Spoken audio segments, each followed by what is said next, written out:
Bonjour, c'est la sœur Bardolu. Donc aujourd'hui je vais parler un petit peu de l'obéissance. Donc c'est une exhortation sur l'obéissance à Dieu. Donc exhorter c'est tout simplement encourager à mettre en pratique au fait le sujet auquel je vais parler tout simplement. Alors, l'exhortation. Ok. Alors, l'obéissance. Quand on obéit, au fait, on plaît à Dieu. Le Seigneur nous dit bien dans le livre de Actes 5, 29, il vaut mieux obéir à Dieu plutôt qu'aux hommes. Parce que lorsqu'on obéit, déjà d'une, on fait plaisir à notre Père. Donc notre Père, notre Seigneur, notre Sauveur. Quand on obéit, on est protégé au fait. On est protégé par Dieu parce qu'on obéit à sa parole. On obéit à ce qu'il nous demande de faire. On obéit à ce qu'il nous dit. Et quand on obéit, non seulement on fait plaisir à Dieu, et en plus on est protégé. Alléluia. Parce que quand on désobéit, du coup on est vulnérable. On n'est pas forcément dans le chemin que l'on doit prendre. Et si on prend un chemin qui est contraire à ce que Dieu nous dit, du coup, ça peut aussi nous nuire. Et le but de Dieu, c'est pas que nous puissions être, le but de Dieu, c'est qu'on puisse être protégé et que on soit conscient du bien et du mal. Alléluia. Il faut être conscient du bien et du mal. Donc quand le Seigneur il nous demande de venir à lui, c'est-à-dire quand on reçoit le Christ en tant que Seigneur et Sauveur, c'est Dieu qui vient frapper à notre porte. C'est Dieu qui vient nous inviter, c'est Dieu qui nous interpelle. Parce qu'à la base, nous, on ne connaissait pas le Seigneur. À la base, on ne pouvait pas savoir qu'il y avait un Dieu. Ok?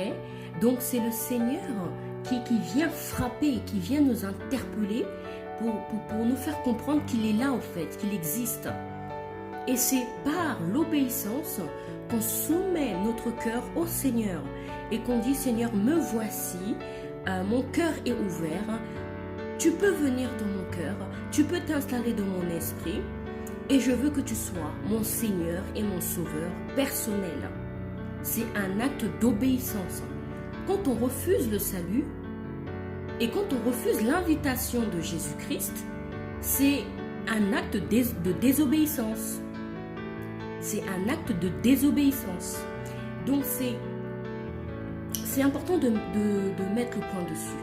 Parce que certaines personnes disent « Oh, mais j'ai le temps. Oh, je fais ce que je veux. » Ou même, il y a des personnes qui acceptent le Christ et demain, après, ils disent « Bon, écoute, moi, ton Jésus, c'est bon, hein. » Ils font semblant.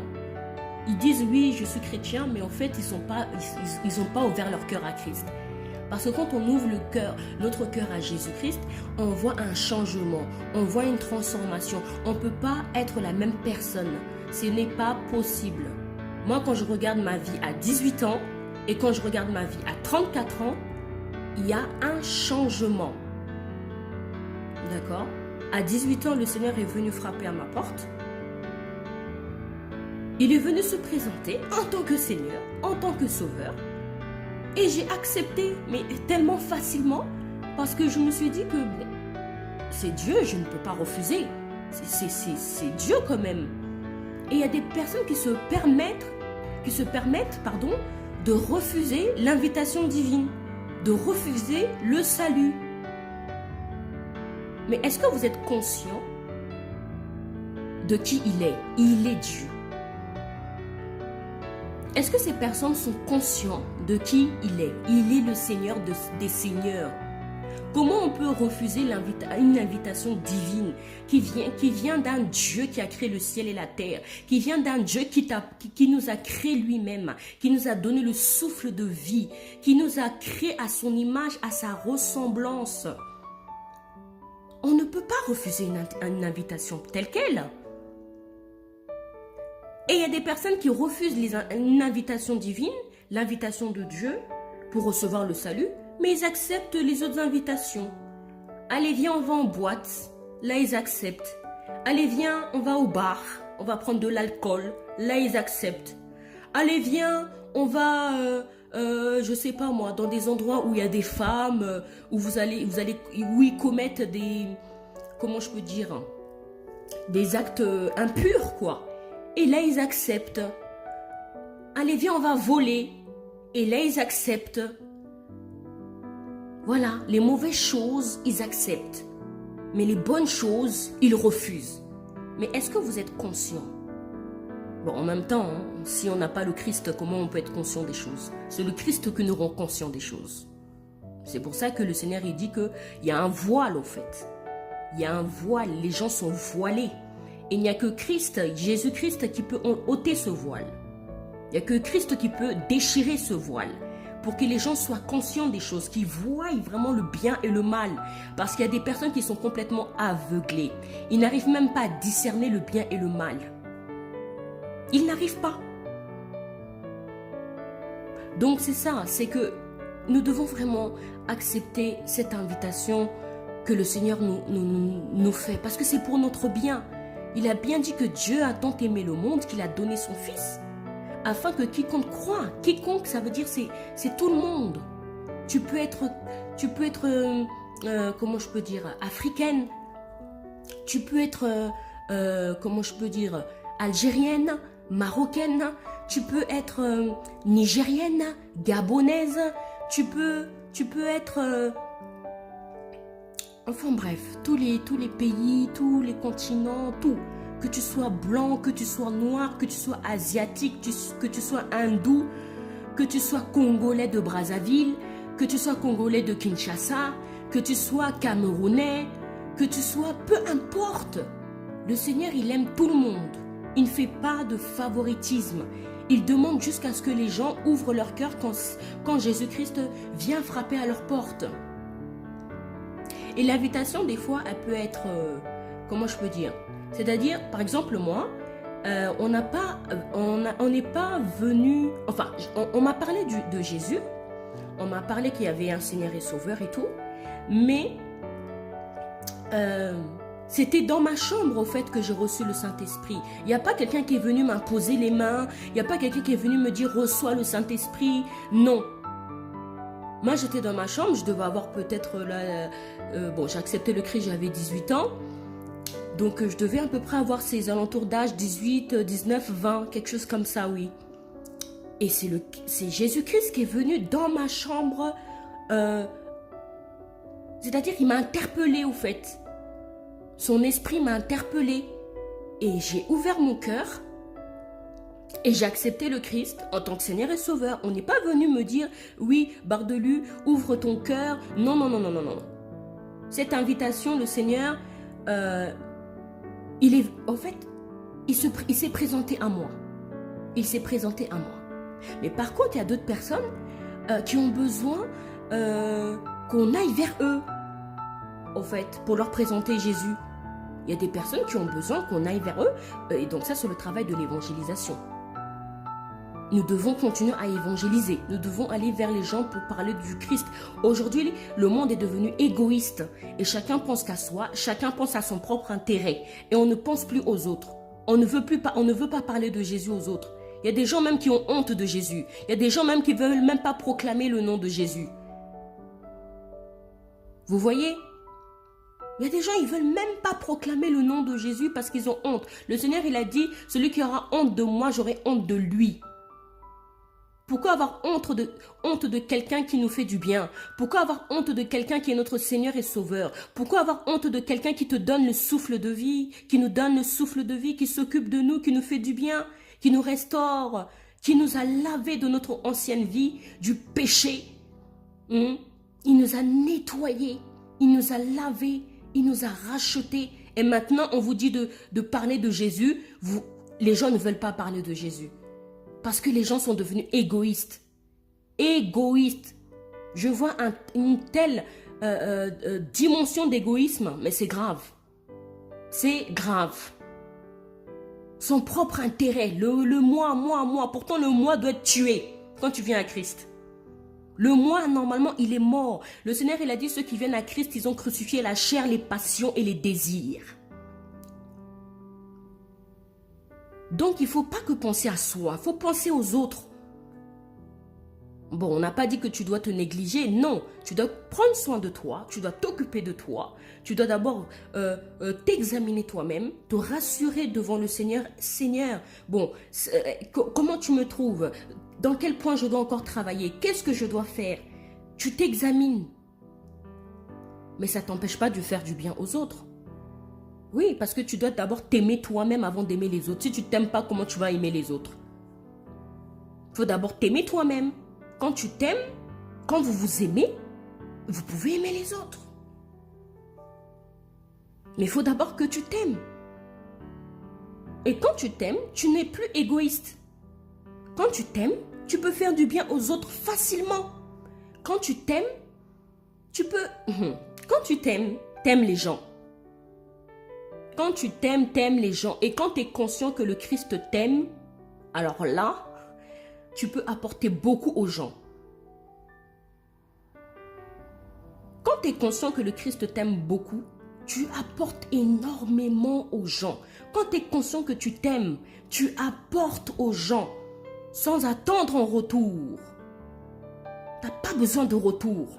Tu n'as pas besoin de retour. Tu n'as pas besoin de félicitations. Tu n'as pas besoin qu'on t'acclame. Tu n'as pas besoin qu'on te dise bravo. Tu n'as pas besoin de compliments. Bien sûr, de temps en temps, tout le monde a besoin d'encouragement parce qu'on ne peut pas se faire tout seul. On a besoin des uns et des autres. Mais je veux dire que quand tu t'aimes et quand tu es conscient que le Seigneur t'aime, mais tu apportes énormément au Seigneur. Donc c'est ça.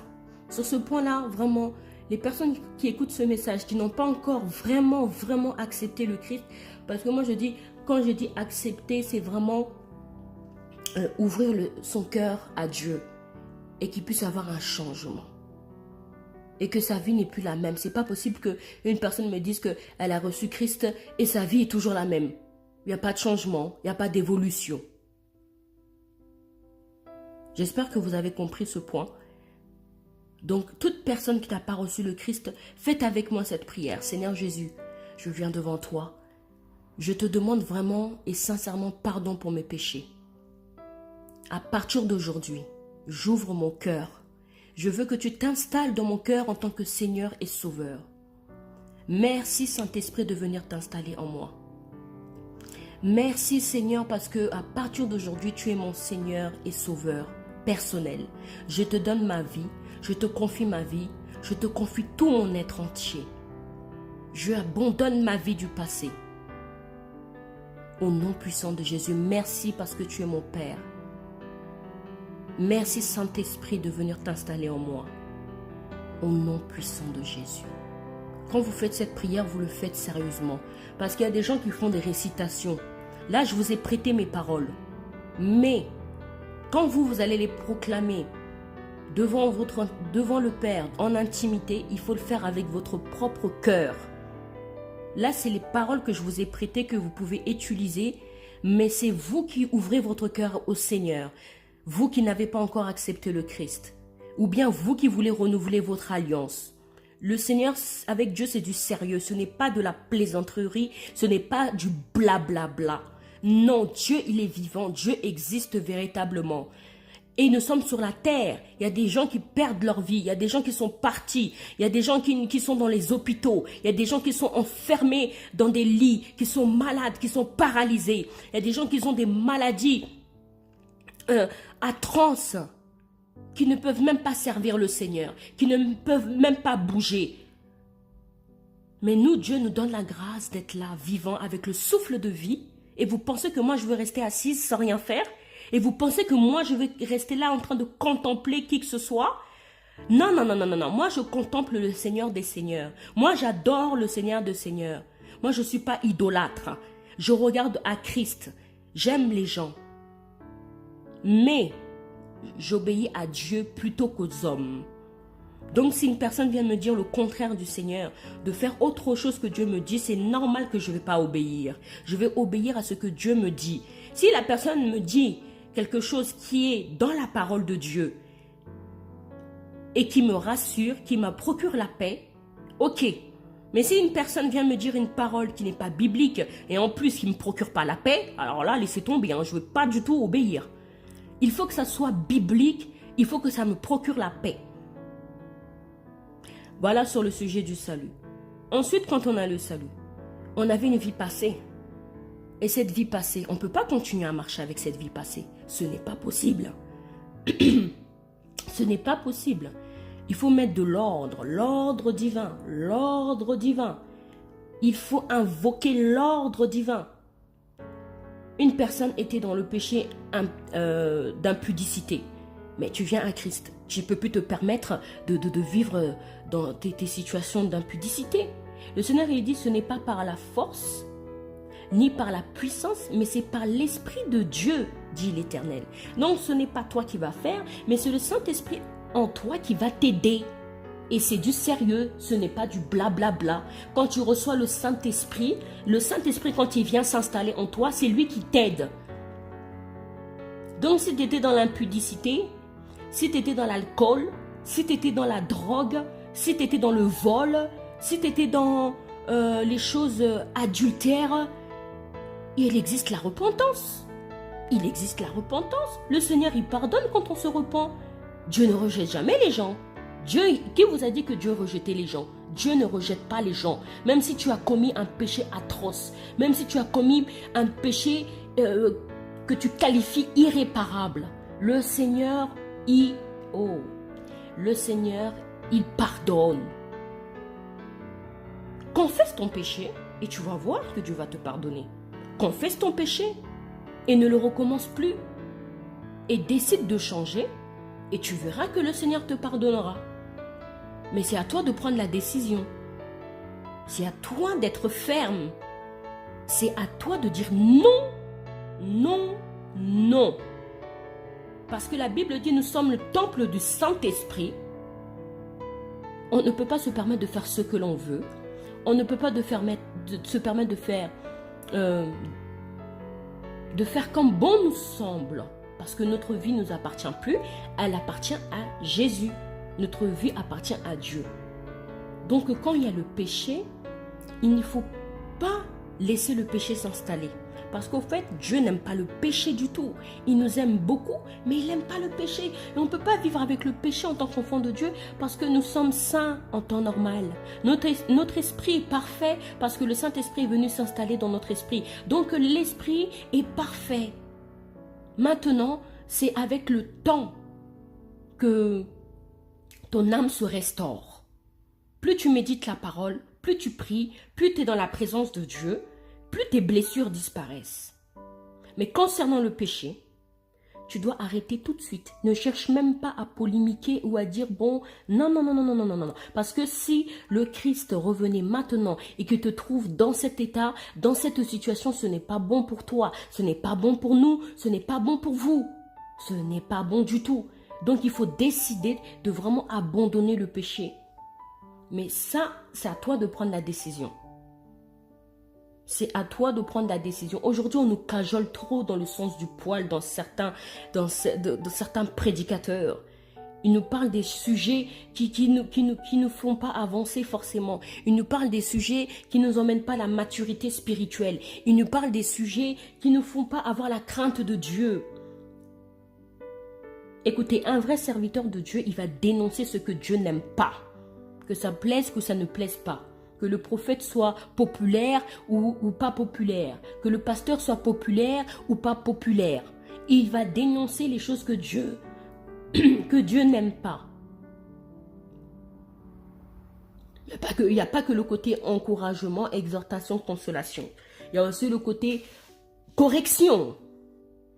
Mais au jour d'aujourd'hui, certaines personnes, ils ont du mal à corriger le peuple de Dieu parce que je ne sais pas de quoi ils ont peur. Vous avez peur quoi? Que les salles se vident?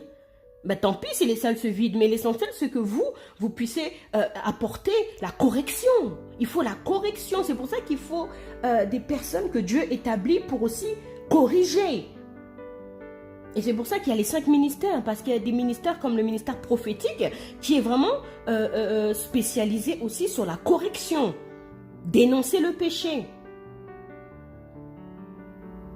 Bien sûr que le prophète ne fait pas que ça, il exhorte, il édifie, il console et tout ça et tout, mais il y a ce volet correction. Et beaucoup n'aiment pas ce volet-là, beaucoup n'aiment pas. Pourtant c'est pour votre bien. Pourtant, c'est pour notre bien. Quand le Seigneur, il corrige, c'est parce qu'il nous aime. Quand Dieu corrige, c'est parce qu'il nous aime. Donc, sur le sujet du péché, il faut vraiment abandonner tout. Si tu es dans un foyer, tu n'es pas marié, ben écoute, fais les démarches, va à la mairie. Vois le pasteur. Fais tout ce qu'il faut pour que tu puisses te marier, mais...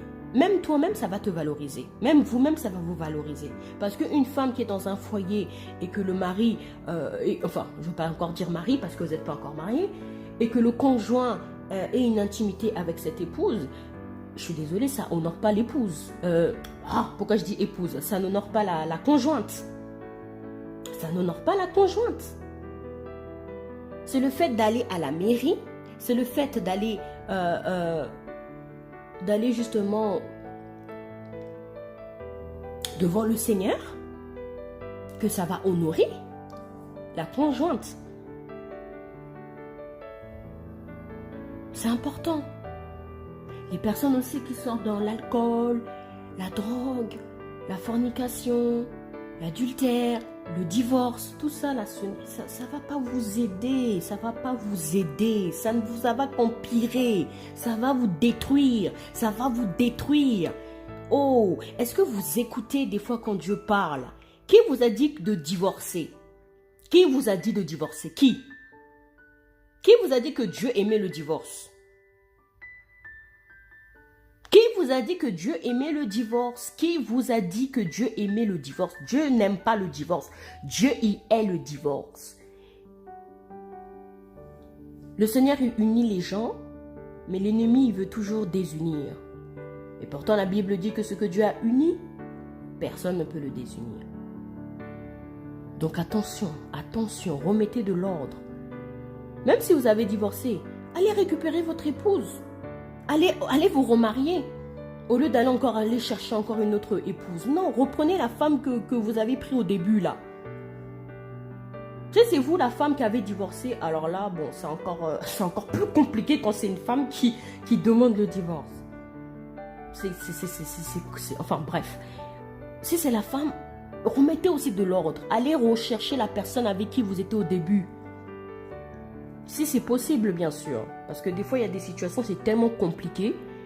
Hein? Dans des foyers, il y a des situations où tu te dis, ouh là là là là là là, mon Dieu, il n'y a que Dieu qui peut faire quelque chose là-dedans. Il n'y a que Dieu, il n'y a que l'intervention divine qui peut intervenir. Donc c'est ça, remettez de l'ordre divin. Personne n'est parfait. Mais quand vous obéissez à Dieu, vous faites du bien. Quand on obéit à Dieu, on se fait du bien. On est protégé parce qu'on est on est au fait protégé par sa parole au fait, parce qu'on la pratique. L'adultère, les choses comme ça, arrêtez. Ne trompez pas votre épouse. Et vous aussi, femme, n'allez pas voir d'autres hommes, ça sert à rien. Vous êtes lié avec votre mari. Vous allez vous souiller bêtement. Vous allez vous salir bêtement. Vous ne voyez pas que c'est un acte sale? C'est sale. Vous êtes déjà marié et vous allez dans un autre lit d'une autre personne. C'est la saleté au fait. C'est impur. C'est impur. Cette personne dont vous allez aller avec, cette personne ne vous a même pas honoré devant vos parents. Et vous allez laisser la personne qui vous a honoré devant vos parents pour aller vers une personne qui ne vous a même pas honoré, qui vous a déshonoré. Il faut avoir des principes quand même dans la vie. Vous ne pouvez pas comme ça aller donner votre corps comme ça parce que c'est qui? Parce que c'est qui? Cette personne ne vous a même pas honoré. Et vous lui donnez son corps, votre corps gratuitement comme ça. Allez, gratuit. Non, non. La personne, elle ne vous a pas honoré devant vos parents. Elle n'a pas respecté certaines étapes. Elle n'a pas respecté certains principes. Et elle vient comme ça, elle détruit tout en un jour, votre mariage, votre bonheur, votre foyer, tout basculer. Non, non, non, non, non, faut pas accepter ça. Faut pas accepter ça. Il faut dire, hé. Surtout les hommes là qui font des clins d'œil comme ça. Pourtant on leur dit, hé, moi je suis mariée, mais ils continuent à faire des clins d'œil. Mais un jour votre œil va rester collé comme ça, on va voir comment vous allez faire des clins d'œil. Non, parce qu'il y a des hommes, je sais pas. Tu leur fais comprendre, je suis mariée, qu'est-ce que tu veux, laisse-moi tranquille. Mais ils continuent. Et quand c'est comme ça, il ne faut même pas insister. Prenez la fuite. Prenez la fuite, fermez tout, ne rentrez même pas en contact avec cette personne. Parce que c'est une personne déjà d'une qui n'écoute pas, et c'est une personne qui est têtue, et c'est une personne qui est irrespectueuse. Parce qu'en temps normal, une personne qui est respectueuse, elle va comprendre, elle va dire, bon, cette personne... Elle a un mari, je veux pas forcer. Donc je laisse tomber. Mais il y a des personnes, ils sont têtues. Clin d'œil, continue à faire des clins d'œil. Continue à draguer. Mais on t'a dit que cette femme est prise. Tu veux quoi? Tu cherches quoi? Tu veux venir détruire? Tu as menti. Arrière de moi, Satan. Arrière, tu es vaincu. Oh. Non, faut être ferme, hein. Faut avoir des principes. Des fois, on te dit, ah, t'es compliqué. Parce que, pourquoi? Parce que tu as des principes. Non, t'es pas compliqué. C'est juste parce que quand tu appliques les principes, que le Seigneur t'inspire. Les gens te trouvent compliqué. Les gens te trouvent compliqué parce que tu as des principes. Eh oui, il faut avoir des principes. Moi, je suis une femme de principes. Quand il y a quelque chose qui ne va pas, j'applique mes principes. Que tu penses comme ça, que tu penses comment, c'est pas mon problème. J'ai des principes, je les applique. Et c'est ça qui me sauve aussi, par l'aide de Dieu. Quand j'applique mes principes que le Saint-Esprit m'inspire, ça m'aide. Quand j'applique la parole de Dieu, ça m'aide. Oui, faut être une femme de principe. On ne dit pas une femme non plus radicale ou quoi. Faut être douce, mais faut être humble, faut être simple, faut être aimable. Mais quand il y a une situation qui peut te détourner de la gloire de Dieu, quand il y a une situation qui peut te défocaliser du Christ, quand il y a une situation qui peut te défocaliser de Jésus, alors là, tu vas appliquer tes principes. Là, tu vas dire, hey, là, stop. C'est comme ça qu'il faut agir. Il faut avoir des principes. D'accord? Donc, c'est ça. Concernant le péché, donc on a parlé le salut, on a parlé, il faut abandonner le péché.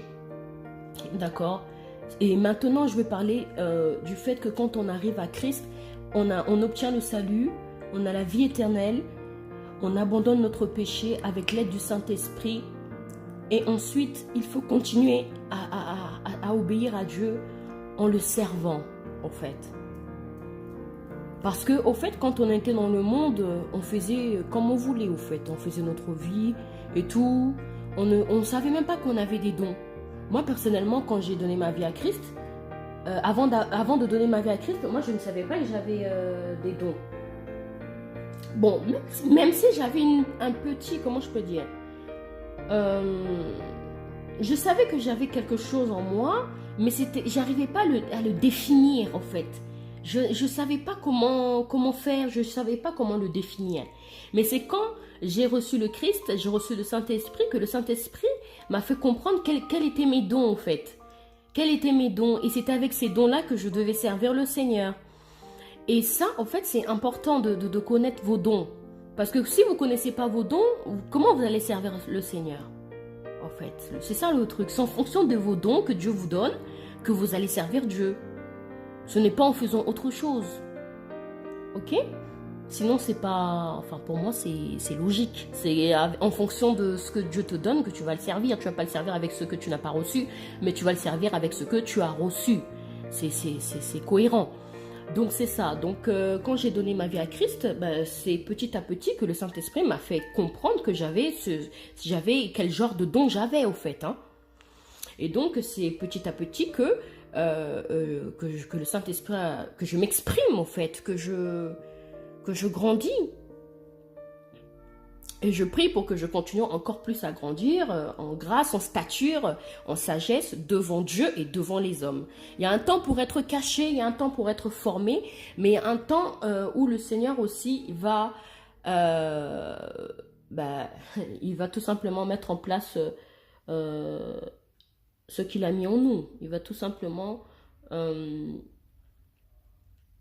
voilà, il va tout simplement permettre que ce qu'il a mis en nous puisse aussi le glorifier et aussi édifier les autres. Mais après, chacun son domaine. Chacun a reçu quelque chose et c'est à vous de savoir qu'est-ce que c'est. Moi, je peux... Bon, après, j'ai le discernement. Donc, je peux savoir les dons aussi des gens quand je les écoute ou quand je me trouve auprès d'eux. Donc, je peux discerner quel don tu as parce que j'ai le discernement. Mais c'est important d'abord que toi-même tu saches quel don tu as. Parce que toute personne peut venir te dire n'importe quoi. Surtout s'il vient de l'ennemi. Surtout s'il vient de l'ennemi, il va t'insuffler n'importe quoi comme prophétie. Il va te dire n'importe quoi comme prophétie. Si cette personne n'est pas de Dieu. Donc c'est à toi d'avoir la conviction dans quel domaine Dieu veut t'utiliser. Qu'est-ce que tu dois faire avec? C'est à toi d'avoir cette intimité avec le Saint-Esprit, d'être en accord avec le Saint-Esprit. C'est à toi d'aller vers le Saint-Esprit, vers Dieu plutôt, parce que le Saint-Esprit habite en nous. C'est à toi d'aller vers Dieu et de te dire, mais Seigneur, qu'est-ce que tu veux que je fasse? Qu'est-ce que tu as déposé en moi? Et petit à petit, le Seigneur va te le révéler. Il va te le révéler, il va te le révéler. Il faut avoir une sensibilité de l'esprit. Et je sais que tout le monde n'a pas une sensibilité. Il y a des sensibilités plus hautes que d'autres. Il y a des personnes, ils ont une sensibilité très nette. Ils arrivent à comprendre nettement ce que Dieu leur dit. Ils arrivent à voir nettement ce que leur Dieu leur montre. Ils arrivent à distinguer clairement les choses. Et ça, c'est la maturité, c'est avec le temps. D'accord? On n'a pas tous la même sensibilité. Il y a des personnes, ils sont très... Alors, je reprends le message. Excusez-moi, j'ai été coupée. Donc, je disais qu'il y a des personnes, on n'a pas tous la même sensibilité. Donc, il faut vraiment aller auprès de Dieu. La sensibilité dépend du niveau de maturité, du niveau aussi de grâce. Hein. On n'a pas tous la même grâce. C'est bien pour ça qu'on n'est pas tous dans le même domaine. Hein. Une étoile diffère d'une autre, hein. Mais ça ne veut pas dire que Dieu préfère l'autre. Quand tu vois qu'une personne, elle est exposée en public et qu'elle a plutôt des dons, on va dire, publics, et que d'autres ont des dons, on va dire, cachés, par exemple, à la caméra, elles sont hôtesses, ou d'autres même, elles sont médecins. Bon, ça, c'est pas forcément un don qui est dans la Bible, mais c'est quand même un don naturel. Et Dieu donne aussi des dons naturels et tu peux servir le Seigneur en étant avec des dons naturels. Voilà, tu peux être médecin, tu peux être peu importe le domaine où tu te trouves. Non, il faut simplement obéir à Dieu. Donc il ne faut pas faire les choses pour faire plaisir aux autres. Il ne faut pas faire les choses pour se faire aimer des autres. Non, il faut d'abord chercher à plaire à Dieu d'abord. Quand tu plais à Dieu, le reste, voilà, c'est Dieu qui s'en occupe. Toi, tu ne dois pas t'en occuper du reste. Fais ta part. Moi, au jour d'aujourd'hui, quand je parle du Seigneur, quand j'évangélise dehors, quand je chante pour Dieu, je le fais pour Dieu. Je le fais d'abord pour Dieu parce que j'obéis à Dieu en fonction de ce qu'il a mis en moi. Je ne le fais pas pour épater qui que ce soit. Je ne le fais pas pour impressionner qui que ce soit. Je ne le fais pas pour me faire aimer de qui que ce soit. Non. Non. Moi, j'ai compris que Dieu m'aimait. Je suis consciente que Dieu m'aime beaucoup. Je suis consciente de ce que Dieu a fait pour moi sur la croix. Et moi-même aussi, je m'aime. Donc, quand tu as ces étapes dans ta vie, quand tu comprends ces choses, il n'y a plus personne qui peut t'embêter, il n'y a plus personne qui peut t'arrêter parce que tu es consciente au fait des choses. Donc, tu peux affronter toutes les situations qui se trouvent en face de toi. Tu peux les affronter à l'aide de Dieu, à l'aide de la parole. Hein? Dieu nous a donné des armes et ces armes, on doit les utiliser. D'accord? Donc, c'est ça. Je parlais donc de la sensibilité. Voilà, ça dépend du niveau de grâce. Mais Dieu ne fait pas de favoritisme. Dieu nous aime tout le monde. Dieu aime tout le monde, pardon. Dieu aime tout le monde. Il ne fait pas de favoritisme. Ça dépend tout simplement de ton domaine. Ça dépend de tes dons. Ça dépend de ta personnalité. Il ne va pas placer une personnalité, comment je peux dire, bilieu dans un domaine où c'est, comment je peux dire, où il n'y a pas forcément besoin de motiver les gens.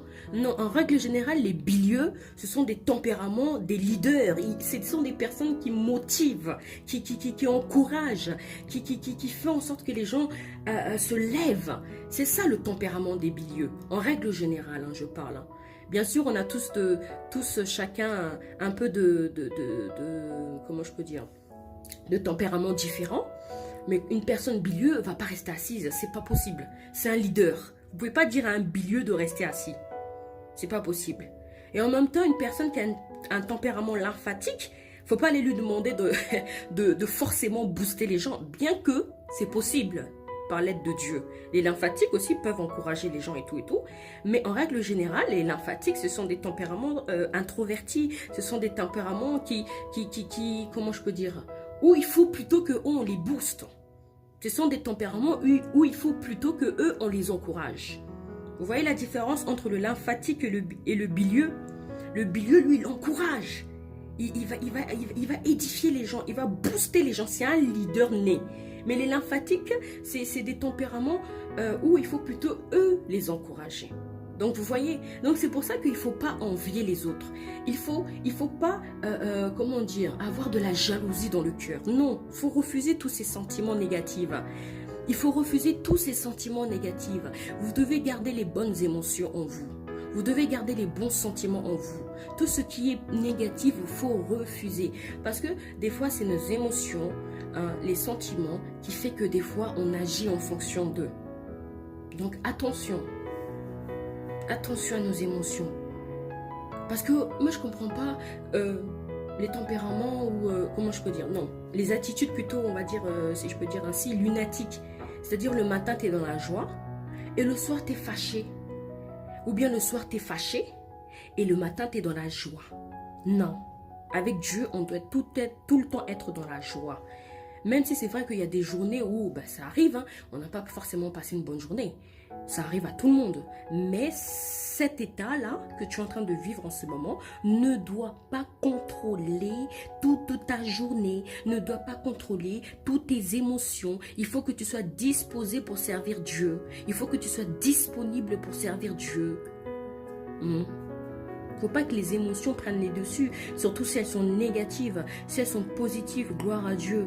Mais les émotions qui ne viennent pas de Dieu, les émotions qui vous étouffent, les lunatiques, à chaque fois vous êtes content, à chaque fois après vous changez d'émotion. Ensuite, des fois, on voit des personnes qui ferment leur front, qui sont fâchées. Non. On veut pas voir ça. On veut voir des personnes qui, on va pas dire qu'ils sourient tout le temps. Non, parce que chacun sa personnalité. Chacun sa personnalité. Il y a des gens, ils sourient pas forcément, mais ils sont agréables, ils sont polis, ils dégagent quelque chose de... Je sais pas comment expliquer. C'est-à-dire que tu as envie d'aller vers eux. Mais il y a d'autres personnes, tu vas vers eux. Ils vont te parler d'une manière que tu n'as même pas envie d'aller... Tu as envie de fuir. Tu dis, hé, donc cette personne, elle est comme ça finalement. Comme on dit... On ne regarde pas à l'apparence et véritablement, on ne regarde pas à l'apparence. On ne se fie pas à l'apparence, véritablement, il ne faut pas se fier aux apparences. Parce qu'il y a des personnes qui dégagent, tu as l'impression que ce sont des personnes, on va dire, comment je peux expliquer ça? Oui, agréables, honnêtes, sincères, pas hypocrites. Mais quand tu t'approches d'eux, tu vois tout le contraire. Tu te dis, mais finalement... Donc on ne veut pas de ça, on veut des personnes qui sont sincères, on veut des personnes qui sont vraiment sincères, on ne veut pas des hypocrites. Surtout quand tu sers le Seigneur, il faut vraiment demander de l'aide à Dieu si une personne est dans ces situations-là. Tu ne peux pas être lunatique, c'est pas possible. Quand tu as le Saint-Esprit, tu ne peux pas être lunatique. Tu ne peux pas être un jour, tu me dis bonjour et demain tu ne me dis pas bonjour. Non. Si tu me dis bonjour aujourd'hui, demain, tu me dis bonjour. Si tu ne me dis pas bonjour aujourd'hui, demain, ne me dis pas bonjour. Est-ce qu'on se comprend? Donc, c'est ça. Parce qu'il y a des personnes au jour d'aujourd'hui, ils se soucient des bonjours des autres. Ils se soucient, oh, celui-ci m'a calculé, celui-ci ne m'a pas calculé. Ouh là là. Eh, mais vous savez, moi, je suis arrivée comment je peux dire, j'ai compris au fait certaines choses que je me suis dit, bon, Seigneur, quand on arrive à Christ, on n'a pas tous le même niveau, on n'a pas tous la même foi, on n'est pas tous pareils. Donc, quand tu me dis bonjour, gloire à Dieu. Mais quand tu me dis pas bonjour, gloire à Dieu aussi. Parce que c'est pas ça qui me donne le souffle de vie. C'est pas ça qui veut me faire avancer ou pas. C'est pas ça qui me nourrit ou pas. C'est pas ça qui me fait grandir ou pas. Amen. Donc, ne te soucie pas de ce que les gens diront de toi. Ne te soucie pas si on te dit bonjour ou pas. Que ça ne t'affecte pas. Que ça ne t'attriste pas. Peut-être que tu es dans une période de formation. Peut-être que Dieu permet à ces personnes de se manifester comme ça pour te former. Pour que toi, tu puisses te détacher des hommes. Pour que tu puisses te confier au Seigneur. Pour que tu puisses t'agenouiller devant la face de Dieu. Des fois, Dieu permet des situations pour que tu puisses délaisser vraiment le sentimentalisme. Que tu délaisses vraiment tout ce qui est...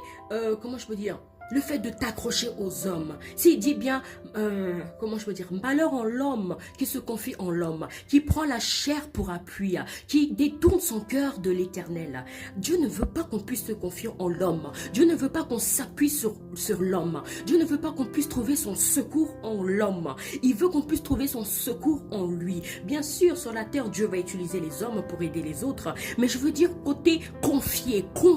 Ne te confie pas aux hommes. Confie-toi en Dieu, parce qu'il a dit malheur à l'homme qui se confie en l'homme. Confie-toi au Seigneur, crois au Seigneur, attache-toi à Dieu, fais confiance au Seigneur. Des fois, Dieu va permettre des situations pour que tu te détaches de cet esprit sentimentalisme, que tu arrêtes de regarder aux sentiments, mais que tu te focalises sur le Seigneur, que tu te focalises sur ce qu'il te demande de faire. Oui, les gens vont t'abandonner, oui, les gens vont te mépriser, oui, les gens vont se détourner de toi, oui, les gens vont te critiquer, oui, les gens vont te dire ceci, cela, mais ce n'est pas un problème. L'essentiel, c'est que toi, tu sois accroché au Seigneur. Il y a certaines personnes qui vont te faire ça, mais il y a d'autres personnes qui vont t'aimer. Il y a d'autres personnes qui vont t'encourager. Il y a d'autres personnes qui vont t'édifier. Il y a d'autres personnes qui vont te dire, non, ma soeur, mon frère, va de l'avant. Il y a plusieurs sortes de personnes dans la vie. Donc, vous voyez que Dieu permet qu'il y a certaines personnes qui vont essayer de te faire du tort, mais il y a d'autres personnes qui vont t'aider. Il n'y a pas que les mauvaises personnes sur la terre.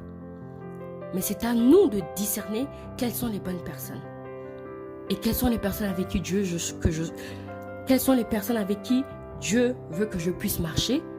Et celles avec qui Dieu veut que je ne puisse pas marcher. Donc c'est ça. Ça c'était une parenthèse. Mais vraiment, mon dernier point, c'était vraiment servir Dieu. Donc servez le Seigneur en fonction de ce que Dieu a déposé en vous. Il y aura toujours une opposition, il y aura toujours des jalousies, il y aura toujours des enfantillages, il y aura toujours des personnes qui vont essayer de dire oh ben non, je ne te vois pas ici. Bah oui, mais tu n'es pas Dieu. Tu n'es pas Dieu. Si Dieu il me parle de mon intimité, qui tu es toi pour me dire ce que je ne dois pas faire concernant ce que le Seigneur me dit? Qui tu es toi? Tu es qui? Dieu est Dieu. C'est Dieu qui m'a oint.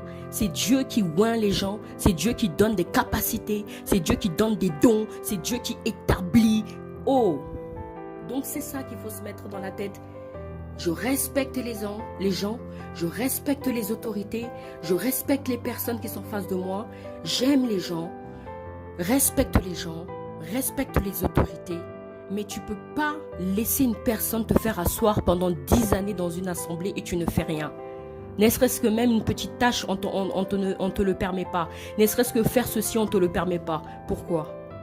Non, il faut que tu puisses te lever pour servir le Seigneur. Jésus-Christ, il grandissait en sagesse, en grâce, en stature, devant Dieu, devant les hommes. Donc il y a un problème. L'Église est malade aujourd'hui. L'Église est malade. Il y a un problème des histoires comment dire, de Saoul qui poursuivait justement David à chaque fois. Il y a des histoires du vieux prophète. Le vieux prophète qui ne voulait pas laisser le jeune prophète aller de l'avant. Il y a des histoires de jalousie. Il y a des histoires d'immaturité. Parce que des fois, même la personne, elle va te dire, oh ben non, tu ne peux pas faire ceci, tu ne peux pas faire cela. Mais elle n'a même pas d'explication à te donner. En fait, elle te dit pas pourquoi, en fait. Donc non, je suis désolée, on est tous appelés à servir le Seigneur, on a tous quelque chose en nous, il faut laisser les autres, il faut laisser ceux qui ont... Parce qu'il y a des personnes, quand ils te voient, ils voient que tu as un zèle, tu bouillonnes pour le Seigneur, ton zèle est tellement... Oh, non, non, non, non, non, non, non, laissez les gens servir le Seigneur. Dieu, il va susciter encore de la jeunesse, il va susciter des nouveaux zèles. Vous devez les former, vous devez les aider. Aider la jeunesse à se lever pour Dieu. Aider les jeunes prophètes à se lever. Aider les jeunes pasteurs. Aider les jeunes évangélistes. Aider. Et vous, dans votre métier, formez-vous. Formez-vous. Formez-vous. Il faut vous former. Allez à l'école. Allez à un niveau supérieur. Allez de l'avant. Allez de l'avant. Allez de l'avant. C'est important. C'est très important parce que même dans votre domaine d'activité, vous pouvez être à part et commencer à parler du Seigneur. Et la personne, elle écoute. Parce que c'est le Saint-Esprit qui incline les cœurs des gens. C'est Dieu qui incline les cœurs des gens. Vous, votre rôle, c'est simplement parler de Dieu. Parler et le Seigneur, il fait le reste. Oui, moi, je ne force pas les gens. Quand j'évangélise, je ne force pas. Je parle de Dieu. Si la personne, elle accepte le Christ, elle accepte. En règle générale, quand j'évangélise, c'est plus les gens qui acceptent que les gens qui acceptent pas. Ah oui, attention, parce que moi, quand j'évangélise, les gens, ils donnent leur vie à Christ en règle générale. C'est rare que les gens refusent. C'est vrai qu'il y en a qui refusent, mais la majorité que quand j'évangélise, les gens donnent leur vie à Christ. Alléluia. Après, le reste, c'est le Saint-Esprit qui fait. Donc, c'est très, très, très important. C'est très important. Et quand je prêche et quand je parle de Dieu, la majorité des gens sont convaincus. Donc, c'est important d'avoir cette assurance dans vos dons, en fait. C'est important d'avoir cette assurance dans ce que vous faites. C'est important d'avoir cette assurance dans votre métier. C'est important d'avoir cette assurance parce que vous collaborez avec le Saint-Esprit. Vous collaborez pas avec n'importe qui. Le Saint-Esprit, c'est le gouverneur général. Donc, c'est Dieu. Donc, c'est pas n'importe qui. C'est la personne la plus importante sur la terre. Donc, c'est important d'être conscient que justement, vous êtes avec Dieu, que Dieu vous accompagne et qu'avec le Seigneur, on fait des exploits. Alléluia. Ce qu'il a fait hier, il peut le faire aujourd'hui. Il dit que là où la main de l'homme s'arrête, c'est là où sa main va commencer. C'est là où sa main va commencer à se manifester. Alléluia. Donc c'est très très très important de vraiment demander la grâce de Dieu, tout simplement. Demandez la grâce de Dieu dans votre domaine. Demandez la grâce de Dieu. Moi, au jour d'aujourd'hui, je me considère jamais comme acquise. Jamais je me dis ça, je connais. Ça, je connais. Non, non, non, non. J'ai soif, j'apprends, je continue. La connaissance, je demande, j'invoque, je prie, je ne m'arrête pas. J'ai soif, j'écoute certains prédicateurs, j'écoute certaines prédicatrices. Je lis la parole, j'évangélise, je prie, j'ai soif. Et je veux que le Saint-Esprit, il puisse encore me pousser loin. Pousser loin. Et c'est ça, en fait, que vous devez avoir. La soif. Il répond à la soif. C'est ça, en fait. Le secret, c'est la soif. L'ouverture du cœur, l'honnêteté, la sincérité. Dieu n'aime pas l'hypocrisie. Au fait, Dieu, il aime les cœurs purs, les cœurs sincères, les cœurs ouverts, les cœurs qui ont soif, les cœurs qui réclament, les cœurs qui demandent, les cœurs qui approuvent, qui aiment les choses spirituelles. Et là, il ouvre, et là, il augmente, et là, il augmente. Mais si vous êtes dans votre coin et que vous n'avez pas soif de ces choses-là, écoutez, Dieu regarde aussi. Donc, c'est ça. La soif, c'est important. Aimer Dieu, c'est important. Quand tu aimes Dieu, normalement, ces choses-là, c'est naturel. Donc, il faut apprendre à aimer. Il faut apprendre à aimer Dieu, tout simplement. Parce que Dieu nous aime. Donc, nous, on doit montrer aussi qu'on l'aime. Il fait évoluer. Il faut qu'on évolue. Il y a un temps pour toutes choses. D'accord? Donc c'est ça que je voulais vous dire aujourd'hui. C'est ça que je voulais que les personnes qui vont écouter cette parole puissent vraiment prendre à cœur cette parole si ça les concerne. Parce que j'en suis sûre, il y a 1 ou 2, 3 personnes que ça peut concerner. Alors là, si, il y a 1 ou 2, 3 personnes que ça peut concerner. Donc même plus, voire Je vise toujours loin, moi. J'essaie toujours de viser loin. J'essaie toujours de voir les choses en grand. J'essaye par l'aide du Saint-Esprit parce que bon, vous savez, quand vous avez le Saint-Esprit, vous ne pouvez pas voir les choses en petit. C'est pas possible. Il y a un moment donné où vous voyez les choses en grand. Voilà, donc tout simplement, que Dieu vous bénisse et je vous dis à très bientôt. C'était la sœur Bardolu. Amen.